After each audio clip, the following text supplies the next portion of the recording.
canale 252.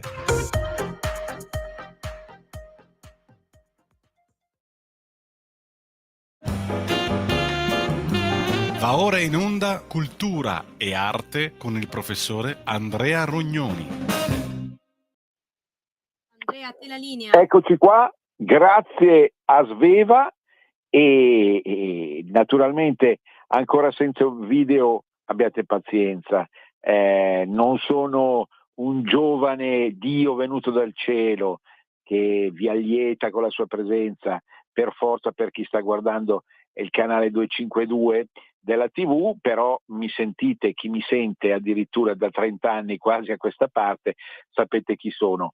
Oggi intervistiamo Brian Sciretti, che dal mio punto di vista è uno dei linguisti più bravi degli ultimi tempi, soprattutto come divulgatore. Brian è molto giovane, si addentra in questioni che sono al tempo stesso tecniche, ma dalla sua bocca escono parole illuminanti sulle lingue locali, perché questo un po' è il discorso di oggi, ma con un riferimento alla proposta anche di introdurre il latino nelle medie. Sentiamo un po' come la pensa Brian, sulla base oramai della sua lunga vita, no, ma esperienza di sicuro. Prima parliamo però di 3 o 4 argomenti ad hoc. Prima di tutto è San Biagio. San Biagio è una realtà sacra, cara a diverse città, fra le quali Monza. San Biagio aveva delle origini ragusane, non della Ragusa siciliana, ma della Ragusa adriatica. Gli fu sgozzato il collo, al punto che è diventato il protettore della gola. Ancora oggi a San Biagio, cioè oggi, in tutti i 3 febbraio della storia, si va a benedire la gola. Io non ho nessun pudore e vi dico che al di là dell'aspetto fideistico, siccome il mio centro delle culture dialettali e linguistiche, storico dialettali e linguistiche, che ha sede a Busto Arsizio, ha bisogno di una gran benedizione, primissimi anni appunto in cui sorse il centro che dirigo, chiesi umilmente a San Biagio di farmi benedire e di benedire la mia gola. E cos'è la gola? Poi Sciretti ce lo confermerà, è anche lo strumento con cui ciascuno di noi esprime la lingua che sceglie. La lingua, la cultura, ma naturalmente anche tutto quello che ha a che fare con il cuore, il quale cuore non passa da altri canali se non dalla gola. Voi sapete che a San Biagio ci sono 2 tradizioni culinarie, anche a proposito di gola, quella che la pancia telecomanda, le 2 tradizioni sono molto semplici. Risotto con la salamella e, da una parte, tipica costruzione gastronomica del nord e invernale, difficile mangiarla d'estate. E dall'altra parte l'ultimo panettone della stagione, si dice rigorosamente avanzato dall'Epifania. Guai comprare un panettone nuovo a San Biagio, e quindi proprio deve essere un panettone ammuffito, ma diciamo a sua volta, queste sono tradizioni popolari ataviche, a sua volta benedetto, per modo di dire, 30 giorni prima. Va bene? Chi non mangia queste delizie non avrà tutti quei vantaggi che una previa benedizione della gola conferma. le tradizioni popolari sono fatte così. Non è che noi facciamo i Piero Angela, poverino sarà in cielo che storce il naso, o così le persone dotte nel senso sbagliato, quelli che appunto credono solo a ciò che toccano, come San Tommaso. Le tradizioni popolari, pur leggendarie, alimentano delle convinzioni alle quali o ci si crede o non ci si crede, va bene? E anche se non ci si crede, la compartecipazione al rito di gruppo, una volta in alcune città, anche a Monza, c'era una risottata pubblica con la cosiddetta luganega, cioè con la salamella, con la salsiccia. C'era una risottata pubblica che adesso non si fa più perché oramai ha vinto la privacy, l'individualismo sfrenato, eccetera. Però questo faceva parte di un obbligo morale da parte della comunità che adesso non esiste più. Beh, vogliamo andare avanti sul fronte gastronomico, inorridendo la povera nuova regista, simpaticissima Sveva. Beh, facciamo una cosa, parliamo del gorgonzola, perché allora va bene il primo, il risotto, va bene il dolce, però siccome fingiamo di non essere carnivori e di essere vegetariani, beh, come si fa? Come si fa? A rinunciare al gorgonzola.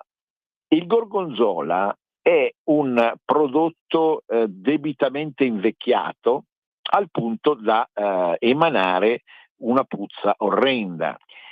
Una puzza che appunto è lo stimolo olfattivo per riuscire a trangugiare questo pezzo di formaggio che oggi è ritornato alla ribalta. Perché?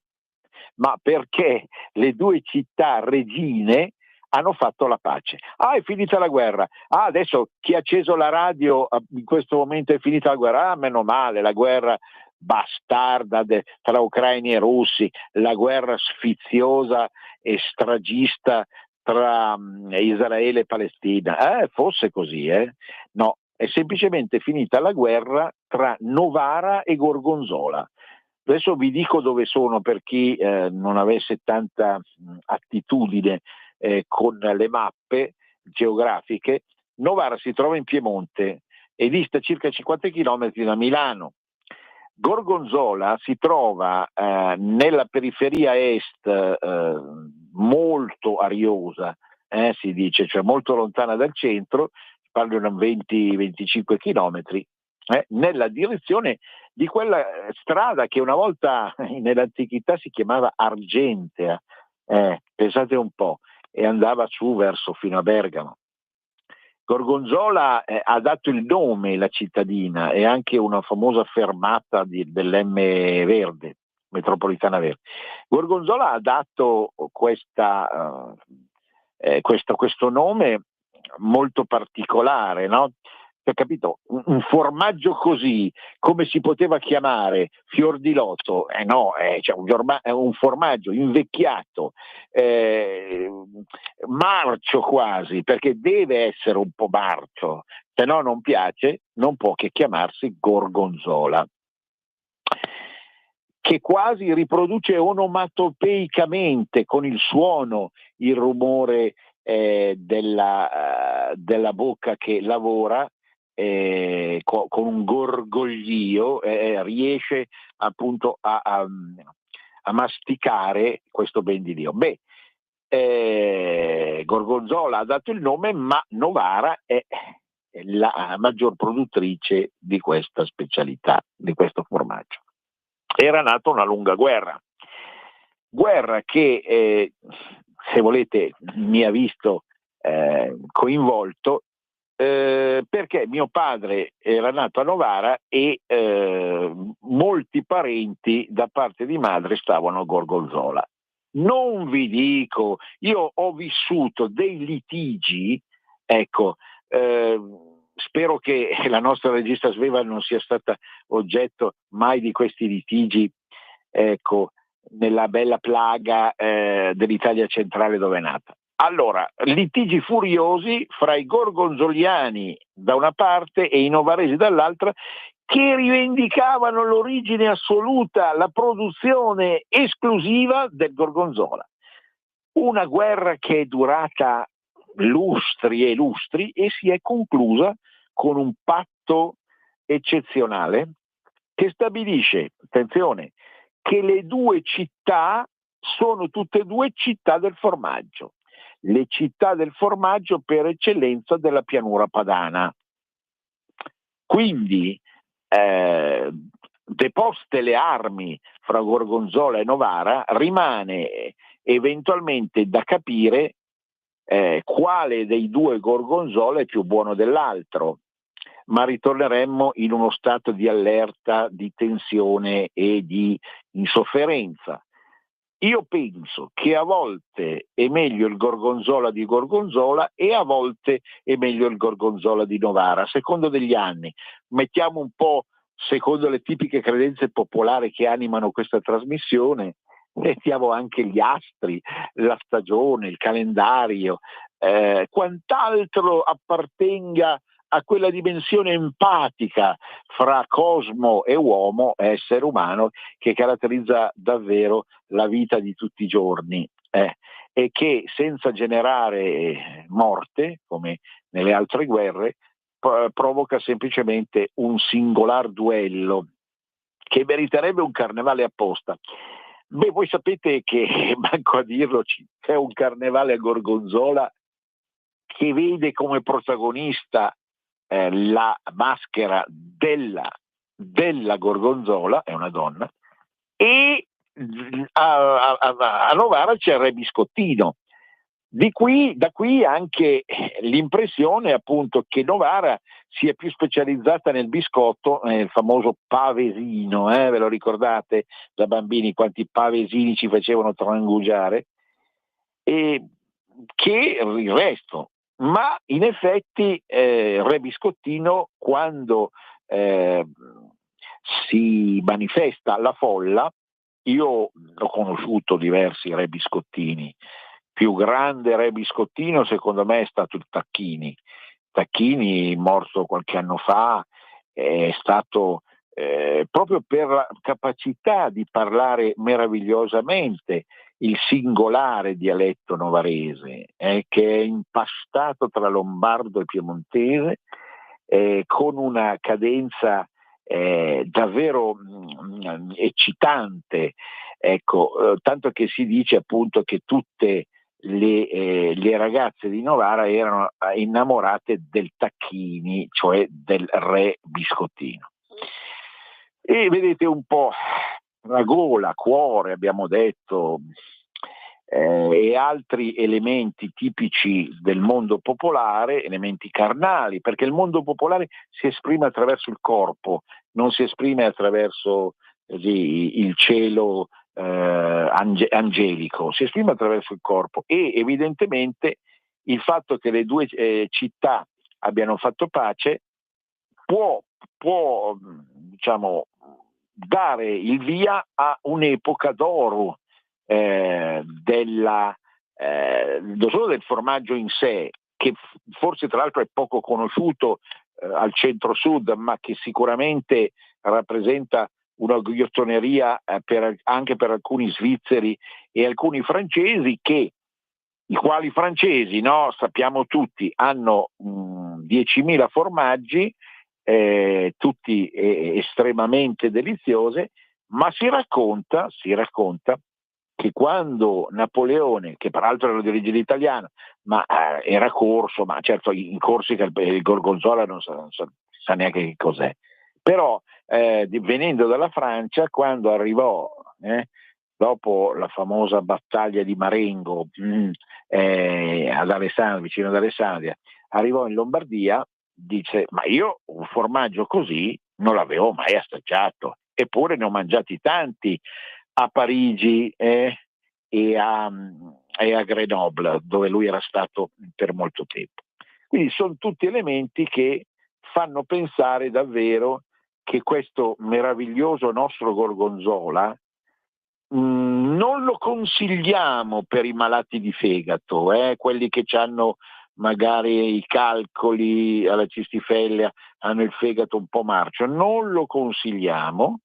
E cosa significa? Significa che è per palati che amano il piccante, e soprattutto ricordatevi sempre, c'è una concorrenza vincente del gorgonzola con l'aglio e la cipolla, perché se volete allontanare qualcuno, mangiate prima una bella fetta di gorgonzola, mi raccomando, non cadete nella tentazione, ecco, di sciacquarvi la bocca o di spremere il dentifricio sui vostri begli alveoli, si dice l'alveolo, come già d'annunzio, no? L'alveolo sarebbe il dente incisivo. Vabbè, dai, oggi come oggi si vive di una nouvelle cuisine, si vive di altre scelte che sono spesso imposte dai cuochi che comandano e che potete vedere in televisione. Ho qualche dubbio che Cannavacciuolo, pur grandissimo, usi il gorgonzola nei suoi piatti, ma se il gorgonzola riprende vigore dopo la fine della guerra tra Novara e Gorgonzola, le cose miglioreranno sicuramente da questo punto di vista. Mi dai il riscontro, Sveva? Tutto bene? Si sente? Fantastico. Ecco, allora adesso dobbiamo parlare però di una signora che si è battuta tanto negli ultimi anni contro l'ipocrisia della medicina da una parte e dello Stato dall'altra. Si chiamava Ornella Mariani, era nata nel Sannio, poi trasferitasi in altre località della penisola, anche al nord, ed era diventata famosa negli ultimi anni per i suoi video legati ai social che testimoniavano così una forte avversità nei confronti delle imposizioni volute dal mondo medico, in particolare dai vaccini. Ornella Mariani aveva scritto anche dei libri, non era solo lei come donna a proporsi come avanguardia contro, non tanto per Novax, ma contro appunto le ipocrisie proposte dal mondo scientifico, e per quanto personalmente, voi lo sapete, mi sono fatto tutti i vaccini possibili e non ho vissuto il problema in termini isterici, però devo dire che a sentire le parole della Mariani, anche le ultime parole, perché è morta a 78 anni in una maniera abbastanza improvvisa, e quindi anche al culmine di tutta la sua apologetica, no? Si dice, cioè dalla sua capacità di attrarre un pubblico che vedeva in lei appunto la testimone, l'eroina di questa opposizione al raggiro scientifico. Quindi a sentire questi video c'era veramente da rimanere impressionati. Poi lei si lasciava andare negli ultimi tempi anche contro delle personalità del mondo religioso, del mondo istituzionale, a volte dobbiamo dirlo sempre pur con la simpatia possibile, a volte con una foga eccessiva che non abbiamo condiviso. Ecco, perché la personalizzazione dei problemi è sempre negativa, la colpa non è mai di quella persona lì anziché di quella persona là, ma di un sistema che evidentemente comporta e porta un certo tipo di fattore negativo. Che la terra ti sia lieve, Ornella, grande afficionata del bene nella battaglia contro il male, almeno dal suo punto di vista. Marino Bartoletti, sì? Certo. Benissimo, chiudo con Marino Bartoletti, il noto giornalista, anche sportivo, che propone l'almanacco del festival come tutti gli anni. È un bijou, ragazzi. Per chi è appassionato del festival, il mio amico Sammy Varin, che io stimo infinitamente come giornalista, come uomo di scena, caro Sam, un grande abbraccio, non ama il Festival di Sanremo. Cosa dite? De gustibus non est disputando, ma Andrea Rognoni è un fan, non gliela fo, come che diceva Funari, non gliela fo a lasciare il video quando vedo il festival. Potrebbe essere il peggior festival di questo mondo, ma io sono un habitué. Non sono mai stato nel salone dell'Ariston, però penso che rinunciare al Festival di Sanremo significa rinunciare a un pezzo di cuore, magari malato, a un cuore malato, perché è vero che poi molte canzoni, adesso vedremo naturalmente, lo seguiremo e ne parleremo in questa radio, come al solito molte canzoni sono bruttine, ma che importanza ha? Ecco, anche qui la cultura popolare, la cultura nazional popolare ha eletto Sanremo come una forma di culto che è impossibile trasgredire.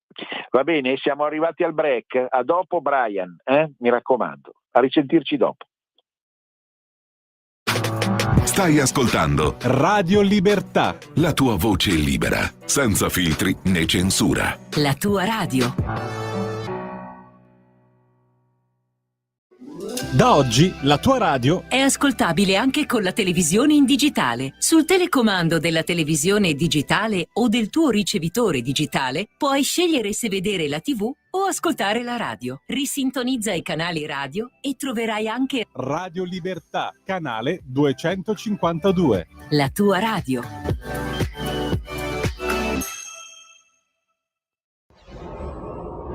Radio Libertà. Veniamo da una lunga storia e andiamo incontro al futuro con spirito libero per ascoltare tutti e per dare voce a tutti. Andrea, Brian, a voi la linea. Sì, eccoci qua. Allora, Brian Sciretti, vorrei ripresentarlo, è un giovane studioso, secondo me ha delle doti acclarate di linguista, davvero rare a questo mondo, ma certamente lui è anche un wikimediano, usa questi strumenti tecnologici del mondo d'oggi comunicativi con una destrezza, con una profondità, un'arguzia eccezionali e direi ha il dono della divulgazione, che non è facile oggi come oggi in molti campi, e quindi seguirlo su questo suo YouTube, mi sembra, è YouTube o un'altra? Ecco Brian, subito un grande saluto. Ci puoi dire, Brian, se è YouTube o un altro social, per favore, dove hai Lingue d'Italia? Pronto? Pronto? Andrea, non lo sentiamo, proviamo a richiamarlo, eh?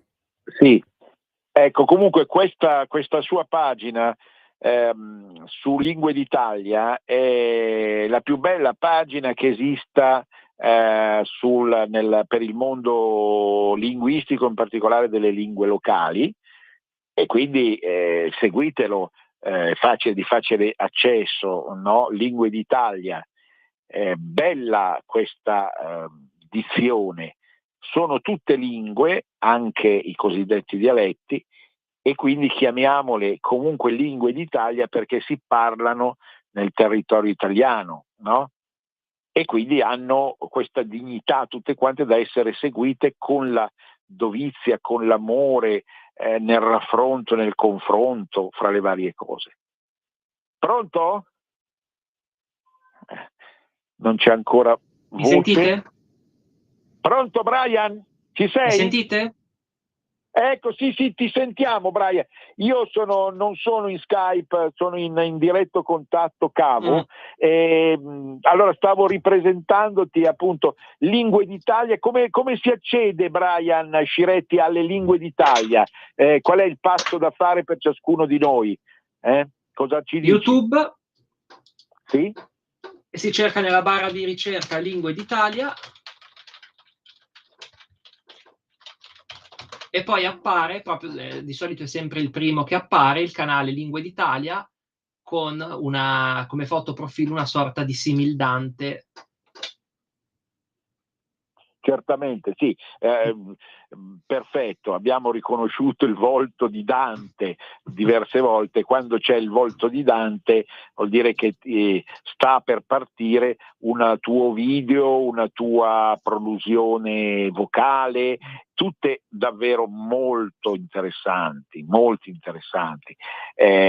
per la capacità, direi, di riuscire a divulgare un argomento che non è facile, perché le differenze fra le varie lingue, anche le altre lingue del mondo, perché tu conosci tantissimo di questo universo fonetico e semantico, però anche e soprattutto le lingue d'Italia, che noi amiamo tutte, si intende, ma che a volte non è facile descrivere nelle loro caratteristiche, nel loro confronto, nel loro raffronto. Ecco, diceva appunto la capacità tipicamente scirettiana di paragonare, di confrontare le cose con pazienza, con arguzia, con sottigliezza, ma mai con parole troppo difficili, perché il tono è divulgativo comunque, perché c'è proprio il gusto dell'insegnare qualcosa, del trasmettere, specialmente ai giovani, una materia appassionante. Ma oggi io vorrei parlare con Brian Ciretti di alcuni problemi. Per esempio, noi siamo in una radio libera, no? E quindi nel momento stesso in cui, applaudiamo a qualsiasi novità che smuova questo mondo un po' incancrenito della scuola, ci chiediamo onestamente se abbia molto senso reintrodurre il latino alle medie.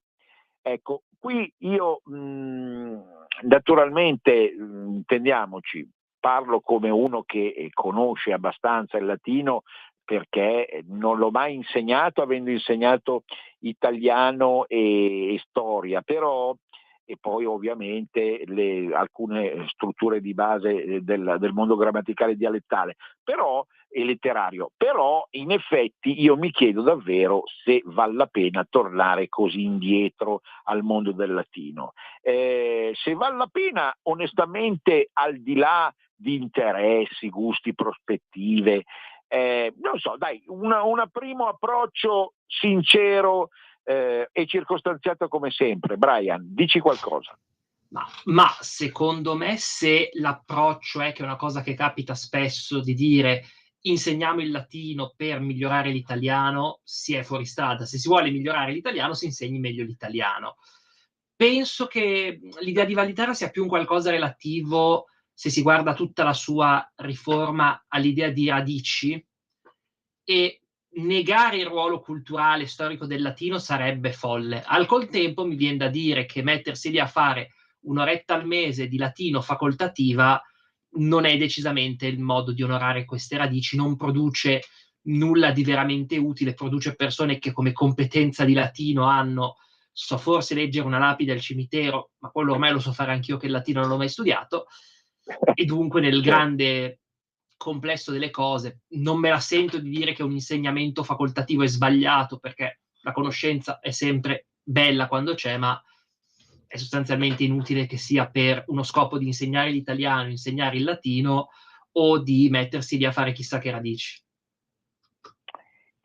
Ecco, tu proponevi, poi ritorniamo sul problema ripartendo anche da un'altra prospettiva, però tu mi sembra sostieni nelle tue prolusioni, nei tuoi approfondimenti, che effettivamente forse sarebbe più utile, dimmi se sto sbagliando l'interpretazione del tuo pensiero, Augusto, tanto per stare al latino, Augusto pensiero, Brian, cioè sarebbe forse meglio insegnare le lingue neolatine, cioè dei paralleli tra le strutture grammaticali, espressive, fonetiche o sintattiche tra le lingue neolatine, lo spagnolo, l'italiano e il francese, no? Cosa dici, Brian? Esattamente. Secondo me sarebbe infatti più utile, nel programma di quella che oggi è lingua italiana, partire dal paragone tra italiano e lingua regionale dove c'è, per estendersi poi a quello che è il dominio romanzo, quindi vedere quali sono le similitudini col francese, lo spagnolo, il portoghese,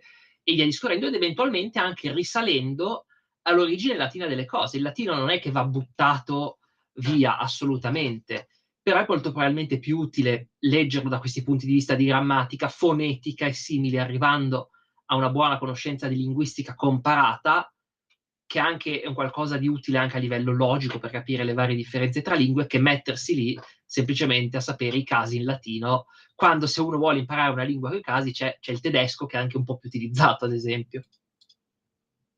Certamente, e questo poi servirebbe anche come introduzione alle lingue locali, che alla fine altro non sono che lingue che, come si suol dire, non hanno avuto l'esercito, ma comunque di base neolatina, no?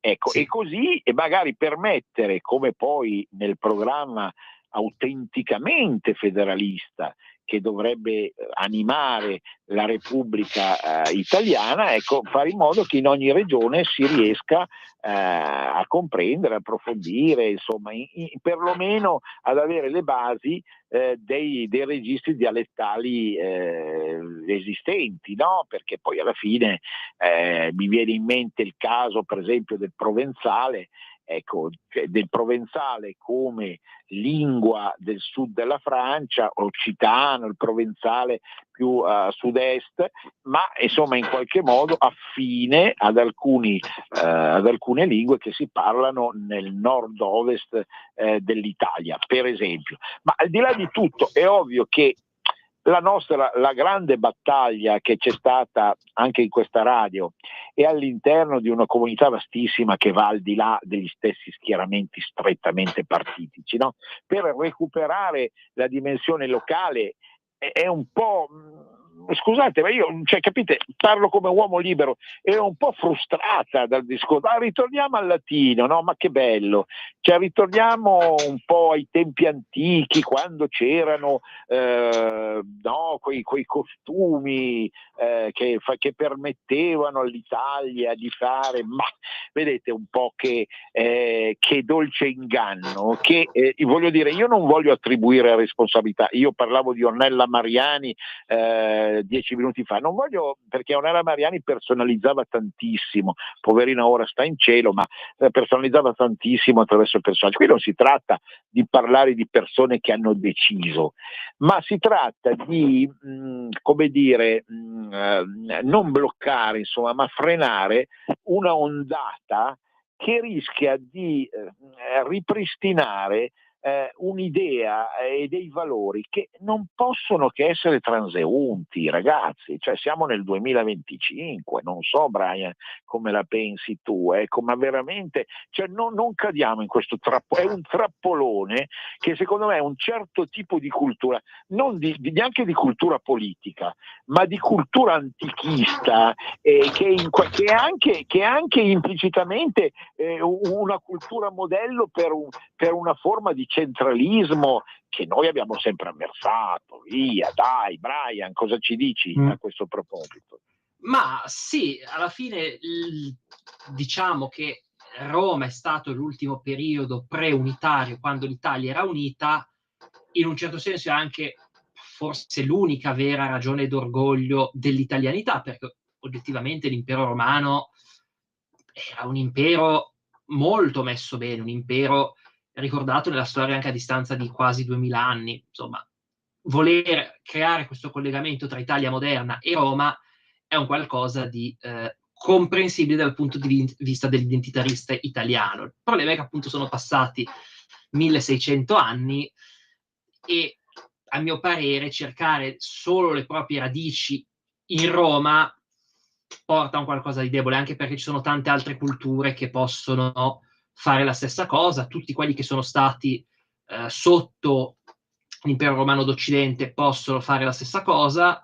I rumeni hanno un claim, diciamolo in inglese perché non mi viene il termine in italiano, molto forte alla romanità come concetto, nonostante le loro influenze slave, però sono proprio un'isola di latinità in mezzo al mondo slavo e magiaro. Dunque, appellarsi a Roma può essere un qualcosa di ormai fratellanza occidentale, potremmo dire, che forse è anche quello che intendono loro sui valori occidentali.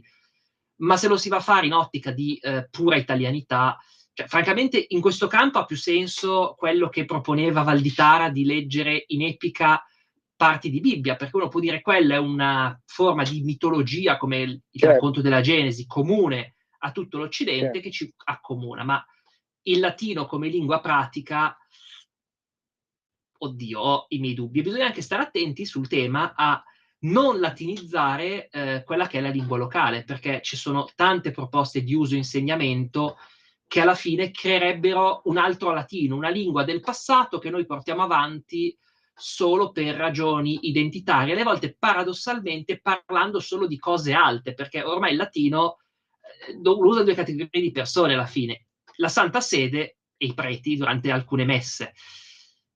Quindi linguaggio molto alto, linguaggio ecclesiastico, linguaggio statale, ma poco linguaggio del comune. La gente non parla latino nelle strade e se uno fa la tutela delle lingue male rischia di fare la stessa cosa con le lingue d'Italia, che poi è quello che succede di media in Irlanda, escludendo quelle piccole parti dove ancora si parla gaelico. Il gaelico irlandese lo usa lo Stato e qualche istituzione. Uno magari ha la Costituzione tradotta in gaelico irlandese, quindi un testo altissimo, di alto registro, ma poi va al bar e sente parlare in inglese. Assolutamente. Tra l'altro, mi sembra di aver capito in tutta questa tua complessa ma profonda e articolata e ben meditata filosofia delle lingue d'Italia, filosofia e prassi, ma la prassi discende sempre dal pensiero, che tu non sei neanche colui che Brian proclama una celticità conclamata e radicata delle terre, per esempio padane, rispetto a ciò che c'è a sud degli Appennini. Cioè riconosci la diversità, ma pur sempre mi sembra di capire all'interno, no, di un contesto neolatino che avrebbe accettato delle radici locali di non facile comunque identificazione radicale, no? Qui mi sembra che diversi personaggi anche vitali di Bologna stia su questa posizione. Ce ne vuoi parlare di questa sottigliezza? Sembra una sottigliezza, ma non lo è, perché è importante capire come l'elasticità del pensiero, se è ben praticata, non deve farci paura, non deve farci paura. Oddio, adesso cosa stiamo dicendo? No, noi stiamo seguendo la pista di una probabile verità. Brian, a te la parola ancora. Allora, io di celticità etnostorica non me ne intendo, perché non è molto il mio campo. Bisognerebbe chiamare più che altro magari genetisti, etnografi e figure simili, ma penso che, probabilmente guardando a quelle che sono cartine genetiche, cartine storiche, qualcosa indubbiamente c'è. Sarebbe difficile credere che i romani siano riusciti a cancellare proprio tutto. Non è probabile. Molto sì, ma non tutto.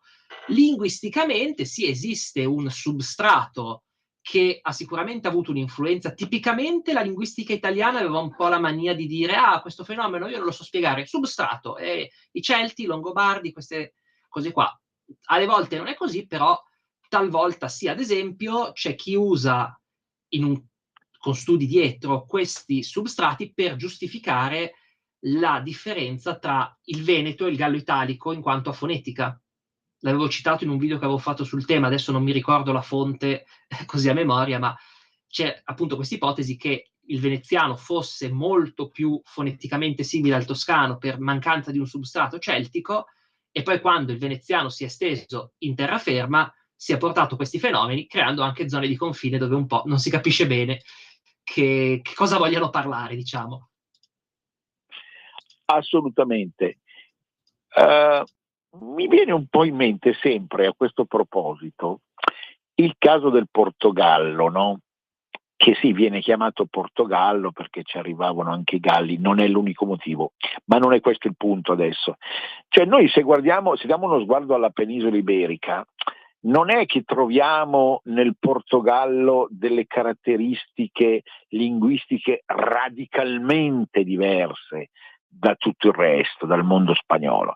In realtà quella che può essere stata una secessione, parola sempre che effettivamente fa un po' di paura, ma va in questo caso abbordata dolcemente. Allora, la secessione portoghese è un affare dinastico di alcuni rami ducali che riuscirono a imporsi rispetto ad altri, ecco, apparentati anche col mondo francese, che riuscirono a imporsi rispetto ad altro. È ovvio che 700 anni più o meno di libertà del Portogallo rispetto alla Spagna ha fatto sì che il portoghese abbia acquisito delle caratteristiche che sembrano radicalmente diverse. Tu come la pensi su questa questione? No, perché poi non è, cioè noi stiamo parlando di cultura popolare italiana al titolo della trasmissione, però i raffronti vanno sempre fatti, Brian? Scusa. Certo.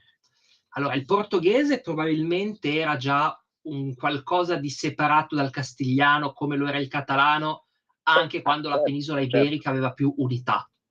Certo. Però sicuramente da quando il Portogallo è diventato uno stato indipendente ha avuto una maggiore divergenza dal castigliano. Questo è abbastanza ovvio. Ad esempio, giusto per dirne una, in portoghese medievale / seicentesco pane si diceva pan, oggi è pao. C'è stata sicuramente una maggiore divergenza. Poi il portoghese, tra virgolette, poverino, vive molto nell'ombra del portoghese brasiliano, a differenza dello spagnolo, dove il castigliano rimane comunque varietà di riferimento. Il caso del portoghese, secondo me, è interessante a livello sociale per un fatto che è un po' quello dell'olandese. Il fatto che il Portogallo parli portoghese non scandalizza nessuno, perché il Portogallo è uno stato a sé.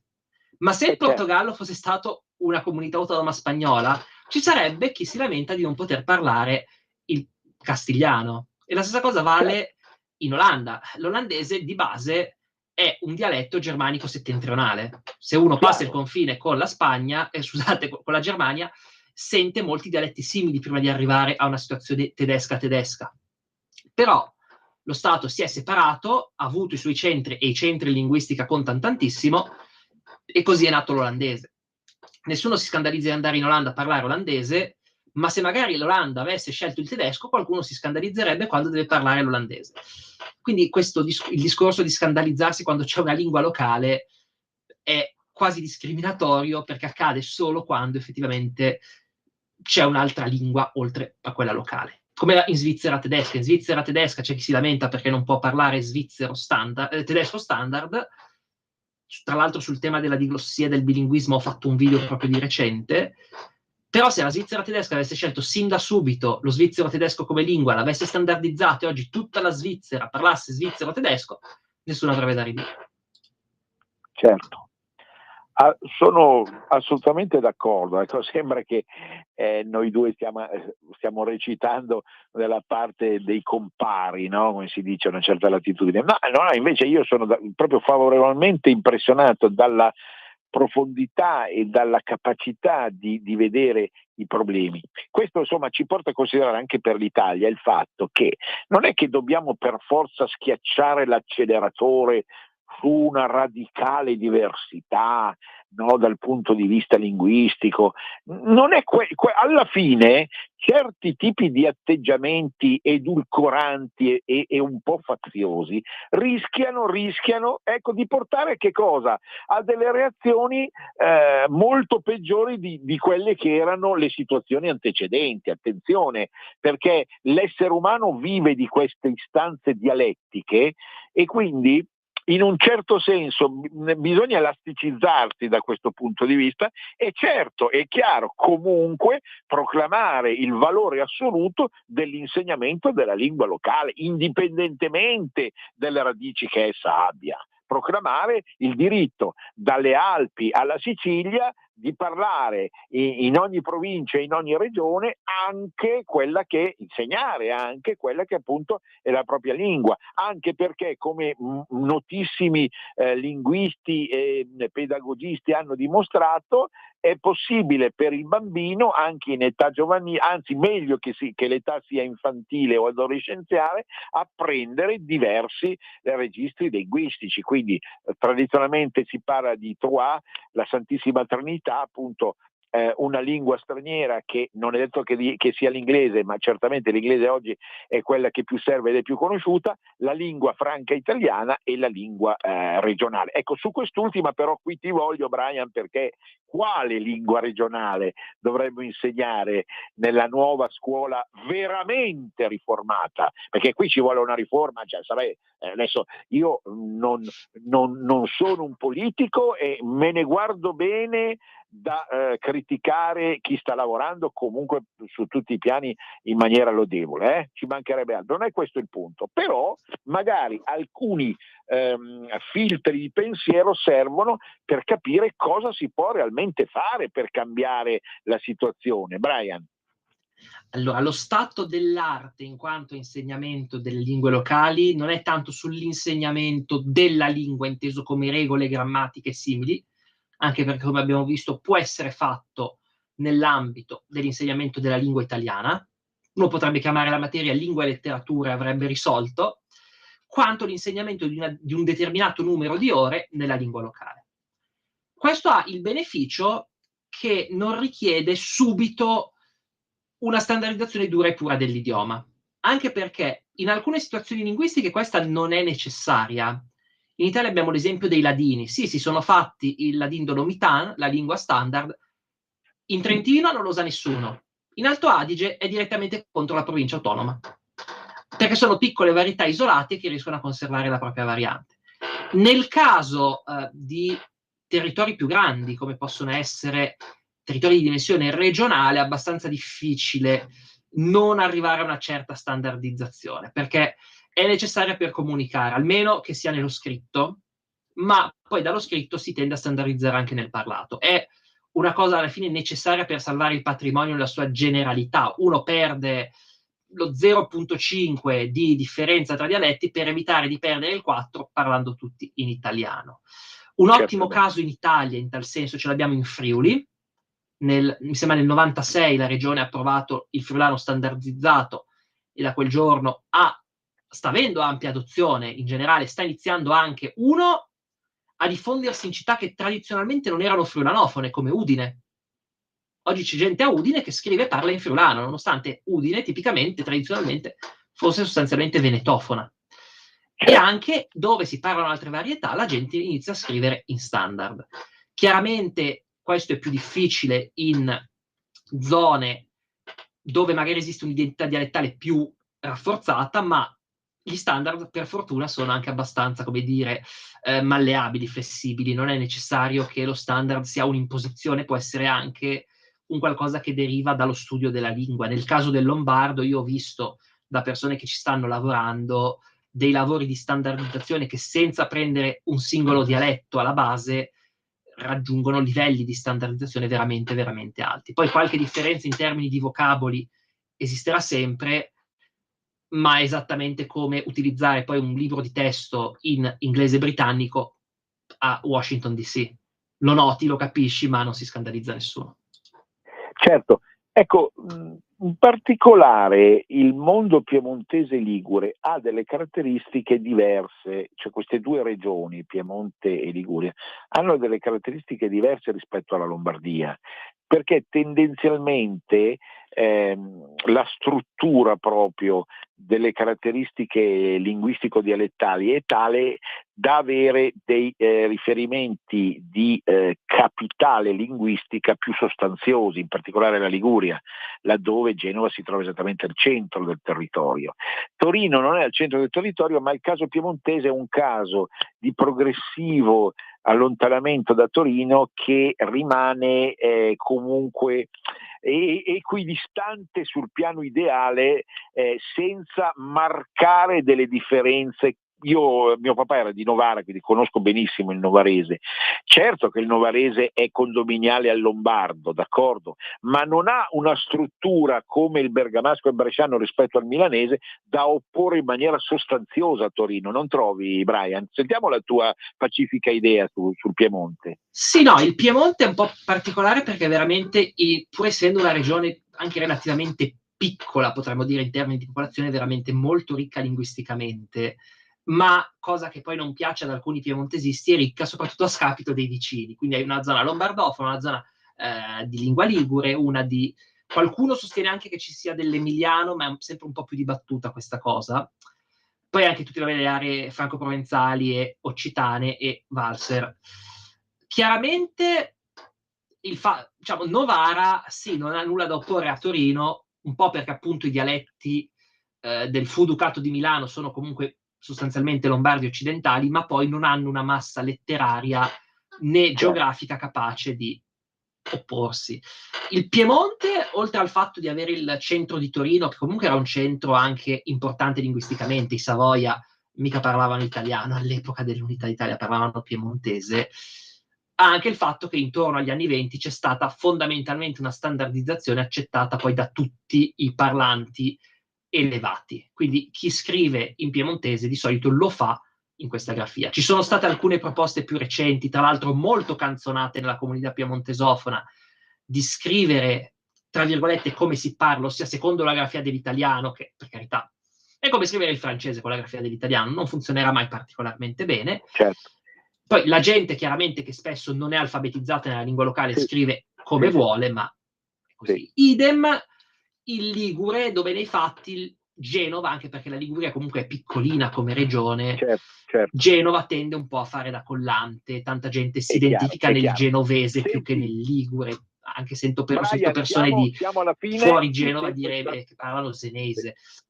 La Liguria ha il fatto curioso di Monaco, è un dialetto ligure, il monegasco, ma è standardizzato alla sua maniera ed è più o meno riconosciuto dal Principato. Io ho tentato come direttore del Centro di Cultura Lombarda di mettermi in contatto con la massima esperta di Monaco e non ci sono, perché c'era diffidenza, non mi è piaciuta, poi avremo modo di riparlarne con calma. Senti, oggi dobbiamo chiudere e rimandiamo una prossima puntata, magari marzolina, dell'inizio di marzo. Proseguiamo un po' con l'analisi di tutte le regioni d'Italia e sei un po' un Virgilio per i nostri ascoltatori, tu rispetto a Dante, che non sono io, è Dante è Dante, però sei così bravo nel riuscire a far capire proprio anche le sfumature che noi ti vogliamo quasi sempre, almeno una volta al mese. Grazie Brian, a risentirci, arrivederci a tutti e come sempre Venezia risorga Venezia per sempre, a risentirci a tutti, arrivederci.